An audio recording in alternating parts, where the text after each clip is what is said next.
We want freedom of expression, which under the Congress Party in the past has not been allowed. As far as mistakes of the Congress Party are concerned, a lot of those mistakes happened when I was not there. But I'm more than happy to take responsibility for everything that the Congress Party has ever done wrong in its history. How do you define democracy within your own party that has long been centered around your last name? I'm not the president of my party. I'm not going to sit here and sort of, defend my position. I don't need to. I work for certain ideas. I work for certain ideals and I protect them. A lot of the people in the BJP hate Mr. Modi, absolutely detest him, but they can't say anything about it. The BJP barely escaped in the last Lok Sabha election. And we're going to defeat them the next time we fight them in the Lok Sabha, for sure, without any doubt. You recently, in your last visit to the USA, you made a tweet speaking directly to Sikhs in India and abroad. And in that you talk about what India under the BJP would look like, where you ask, will you be allowed to wear gaddas? Would you allowed to wear turbans under the BJP? So you create a fear amongst the Sikhs about what the BJP would look like. But you talked about how politics should be fearless. There should be nothing to be afraid of, right? But we don't just want to wear gaddas. We don't just want to tie turbans. We want freedom of expression, which under the Congress Party in the past has not been allowed. For example, the Anandpur Sahib resolution, which you're probably familiar with, talks about these Dalit rights, right? Rights of water. It talks about better working conditions, anti-monopoly. It mentions nothing of separatism, but it's labeled as a separatist document. This is something your party has done, and your party seems to lack the maturity to accept the mistakes it has made, such as Sajjan Kumar just now being tried. And there's many more Sajjan Kumars currently sitting in the Congress Party. KPS Gill is hailed as a hero, yet you tell us to fear what the BJP India would look like. But you've never really tried to reconcile with the Sikhs. Yeah, no, I think it's a minute now. What's your question? Yes, I will get to my question. So what's the question? You haven't tried to reconcile with the Sikhs. What attempts are you making? Because if you continue like this, BJP is also going to make its way into Punjab. First of all, I don't think that really anything scares the Sikhs. That's the first point. The statement I made was that, look, do we want an India where people are uncomfortable to express their religion? As far as mistakes of the Congress Party are concerned, a lot of those mistakes happened when I was not there. But I'm more than happy to take responsibility for everything that the Congress Party has ever done wrong in its history. The question is, what are you doing to reconcile? I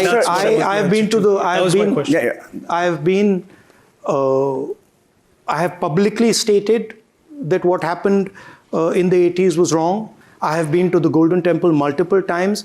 I have an extremely good relationship with the Sikh community in India and a loving relationship with them. Question here. Hey, hi Rahul, I'm Asad. The Bharat Jodo Yatra came up multiple times, but it was also a very controlled and non-confrontational sort of march. I wanted to ask that, given that some of the BJP's biggest political setbacks in the past decade has been through street-level disruptive protests, whether it be the farm laws or the anti-CNRC protest, why has the opposition shied away from initiating such protests? Like, for example, you said the Election Commission has been compromised. Why not do an immediate gherao or a chakka jam in front of Election Commission until the demands are met? We do, but there is a very powerful repressive structure and element that stops us, right? And that's not really visible, but there is a big machine that stops all these types of activities, threatens people, attacks people. We've been involved in a number of these agitations. We were involved in the farmer protests. We were raising it in Parliament. We were raising it outside Parliament. Our party was involved in it, and we pick up these type of protests. But you have to realize there is a system of repression in play that is very aggressive and stops them. I'll give you an example. When the Agniveer issue came up, we started organizing a lot of the Agniveers, and then one fine day, all the people who had lost their jobs because of the Agniveer were called up and said, listen, if we see your face protesting, you will never get a government job again. And that was the end of the protest, right? So there's a hidden machine that attacks these type of protests. Thank you so much, Mr. Gandhi. My question is very, very simple. Effectively asking, why are you coming here at this time now? Just out of curiosity. Because Ashutosh invited me. Sure, but And why did you accept I'm this for- invitation to come and speak now at this institution? Because I respect him and I like the work he does. And I thought it would be an interesting conversation. It would be nice to meet young people and understand what they're thinking about. So you often speak against against inequality, against corruption, against political power grabs, and against democratic decline. Yet many argue that your political influence stems from inherited power, shaped by your grandmother Indira Gandhi's consolidation of power and wealth during her tenure, and not your performance and not your grassroots leadership. This political dynasty is weakening democratic institutions just as much as Modi's authoritarianism, especially given claims against your competency in leading. How do you reconcile your rise through your family legacy while claiming to amplify marginalized voices? How do you define democracy within your own party that has long been centered around your last name? Thank you. Well, first of all, I'm not the president. I'm not the president of my party. The president of my party is Mr. Kharge, who's an elected president. Second, look, it's up to the people of India to decide who they feel is representing their issues. If you go and speak to weaker sections, you go and speak to Dalit communities, you speak to backward communities and ask them what they think about the work I'm doing, you'll get the answer. I'm not going to sit here and sort of, defend my position. I don't need to. I work for certain ideas, I work for certain ideals, and I protect them. And I work really, really hard to protect them. I don't think there's another politician who's walked 4,000 kilometers across my country. And I don't think there's another politician who has gone so deeply into the suffering of our people, at least in our current situation. So I'm actually quite proud of what I do, and I think I will continue to do it. Of course, there'll be people who will tag me as coming from a dynasty, and that's your prerogative, and I'm very, very happy for you to do so. Every year, there are more and more students from India who are seeking to go abroad for higher education because of this perceived gap in the quality of higher education in India. Do you think that such a gap exists? And if so, what would you say are the problems there, and what can we do to bridge that gap? Thank you. I think there is a big problem in private education, particularly how expensive private education is becoming. I think there's a role for the government, and I think the government does the best education institutions in India are today government institutions. So I think the government cannot step away from this and just leave it to private players. I think there's a space for them to operate in, and they should operate in it, in education at all levels. I was looking at the medical education system, and literally the medical education system is, if you have money, you go in. If you don't have money, there's a wall in front of you, and that's just, there's nothing more than that, right? So that's not the type of education system that we should be pushing. The BJP, for all of its ideological malevolence, is known for being united, being a cadre-based organization. Everyone at the end of the day is a foot soldier. When I talk to my relatives and friends in New Jersey, where I'm from, they sort of see the Congress Party as susceptible to individual egos, infighting, and things of this nature. So do you think that impression is correct? And also, how do you want to match the grassroots level organization that I think the BJP has sort of perfected over so many generations? The design of the Congress Party is completely different than the design of the BJP. The BJP is designed to centralize power and transmit a message. The Congress Party is designed to decentralize power and listen to the people. So the last thing we would want to do is have a rigid cadre base like the BJP does. It would destroy our DNA. They're two completely different roles, and we're quite happy to sort of have the internal tensions that we do. It reflects the type of conversation, the type of democratic structure that we have inside. A lot of the people in the BJP hate Mr. Modi, absolutely detest him, but they can't say anything about it. We sit in parliament and we hear what the BJP people have to say about him, but you cannot say it. In our party, people are free to criticize. I mean, we have people in our party who criticize us openly. We're perfectly okay with it. We don't have a problem with it. We've seen a global movement of right-wing populism, and some have argued that the BJP is part of this. So there's right-wing nationalist leaders in charge in India, as you've said, but also in the United States, many parts of Latin America, and in Europe. On the flip side, though, Prime Minister Modi has marketed himself as representative of the Indian majority, as a part of a majoritarian movement, as a chaiwala, someone who came up from the grassroots. Why do you, as the heir to a very powerful family, think you're the best messenger to contrast this message and relate to ordinary Indians? I don't view it as being a messenger. I view it much more as being a listener.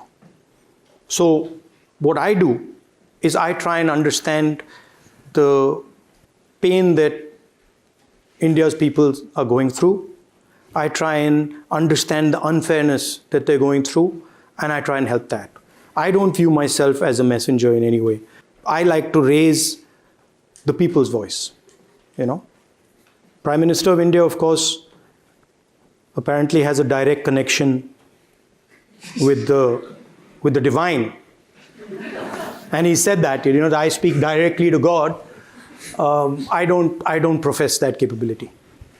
Thank you.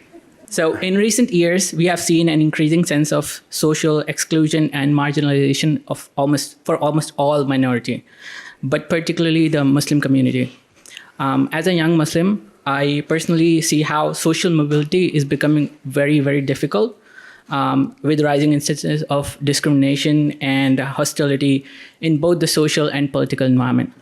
So my question to you is, given the fragmentation, how do you see overcoming this divide, even with the change of government? No, look, you must not think that there is no serious resistance to the BJP. The BJP is being contested very effectively in India by the opposition. They do have a huge financial advantage. They have the instruments of the Indian state at their disposal. So we're not really fighting a political party. We are fighting a political party that has captured the Indian state, that has captured the institutions. We don't believe, for example, that the Election Commission is fair to us. We certainly don't believe that security apparatus, the CBI, the ED, etc., are fair to us. They're not. Everybody knows it. Everybody accepts it. Everybody knows that the Indian media is completely captured by the BJP. So it's a difficult fight. But that doesn't mean that you think that there is no resistance. There is massive resistance. And please remember that the BJP barely escaped in the last Lok Sabha election. And we're going to defeat them the next time we fight them in the Lok Sabha, for sure, without any doubt. So last year's election offered a very nuanced verdict. It wasn't a full rejection of the BJP, and it wasn't a full embrace for the opposition either. And I think that makes the current moment very critical for India's democracy. Given that, how do you plan to create a cohesive, organized agenda for the India Alliance that perhaps moves beyond just opposing the ruling party? What is your long-term, on-ground vision for the India Alliance, and what are you thinking about doing differently for the next elections? We oppose the BJP when they attack the idea of the Constitution and they attack our institutional framework. And there's going to be no compromise on that, right?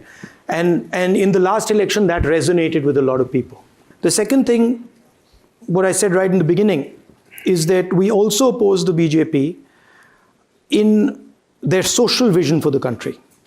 We don't agree, we're not going to accept in India where 3 or 4 or 5 business people control every single piece of infrastructure, every business, every industry. That's not acceptable to us.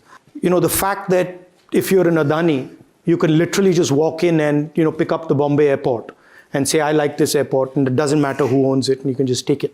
And you can do that with the defense industry, you can do that with any industry you like. So we don't like that, and we oppose that. So that's on the economic front. And we would focus much more on small and medium industry, the idea of production, and sort of making it a fairer, broader playing field.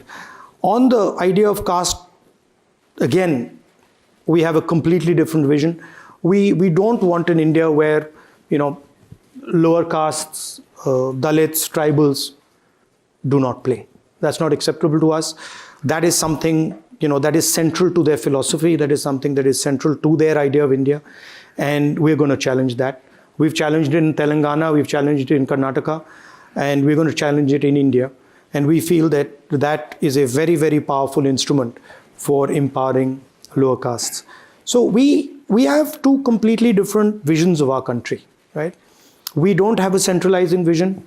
We think that the Tamils should be allowed to speak their own language, should be allowed to have their own culture. We think the Bengalis should be allowed to have their own culture. We don't want to impose one language, one idea, one culture, right? And these are two completely different visions of the country that are fighting. There are things we agree with them on. I mentioned, for example, Ukraine relationship with the United States. But the fact of the matter is that we have a different view of the country. And so we are going to oppose them, The last election was much, much closer than people think. And I'm pretty confident that the India Alliance has broad agreement on these areas, There's practically no disagreement on the caste census. There's practically no disagreement on the fact that India should focus on small and medium industry, should focus on production, should not allow such massive monopolies. And then the final piece is, the oppressive nature of the regime, where you attack minorities, where you attack Dalits, where you attack Adivasis, you attack journalists. We don't want that type of an India. So those are the type of things that we would do differently.